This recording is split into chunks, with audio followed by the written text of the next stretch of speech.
Hello friends, welcome to our channel Hindi Kahani. आज हम सुनेंगे एक नई कहानी। तो चलो कहानी को सुनते हैं। एक जंगल में एक बुद्धिमान बंदर रहता था। उसके पास एक विशाल आलीशान पेड़ था जिसे वह अपना घर मानता था। उस पेड़ के नीचे वह खुद को सुरक्षित महसूस करता था। एक दिन एक भालू वहां आया और पेड़ के नीचे ठहर गया। बंदर ने उसे अपने वास्तविक घर के करीब देखकर बहुत परेशान हुआ।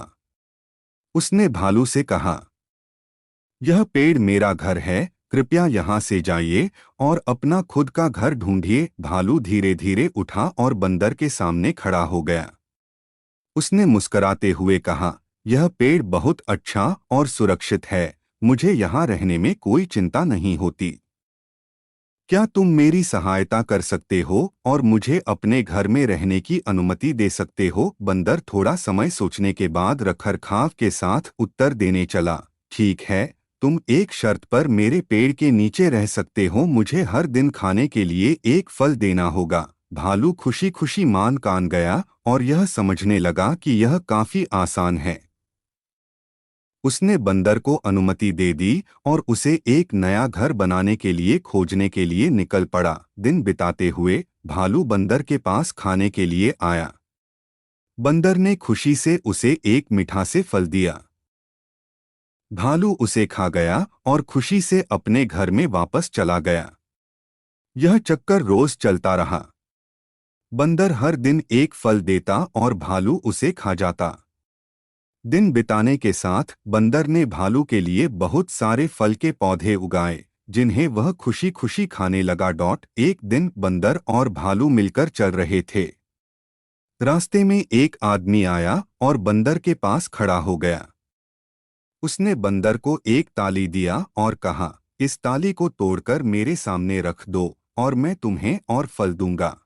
बंदर ने बड़ी समझदारी से सोचा और ताली को तोड़कर मान ली। उसने ताली को आदमी के सामने रख दिया और उसे बहुत सारे फल दिए। यह देखकर भालू हैरान हो गया और पूछा, तुम्हारे पास ऐसा क्या है जिसके लिए तुमने ताली को तोड़कर उसे दिया? बंदर ने मुस्कान देते हुए कहा, मेरे लिए एक ताली न केवल बड़ी लालची लोगों को पहचानने का संकेत है, बल्कि यह मेरी समझदारी और बुद्धिमानी का प्रमाण है। मैं जानता था कि उस आदमी का मकसद बस मुझसे और फल प्राप्त करना था, लेकिन मैंने उसे समझा दिया कि मेरे लिए ताली नहीं मान्य है, जबकि फल मेरे लिए बहुत महत्वपूर्ण है। भालू अब समझ गया कि बंदर की बुद्धिमानी का राज क्या है और उसने गर्व से कहा, तुमने सही किया बंदर, तुम्हारी बुद्धिमानी और समझदारी का मुझे गर्व है। इस कहानी से हमें यह सिखाया जाता है कि हमेशा अपनी समझदारी और बुद्धिमानी का प्रयोग करके हमें अनुचित लालच के आकर्षण में नहीं आना चाहिए। सही निर्णय लेने के लिए अपने मन को सुने और अपने अहंकार को छोड़े।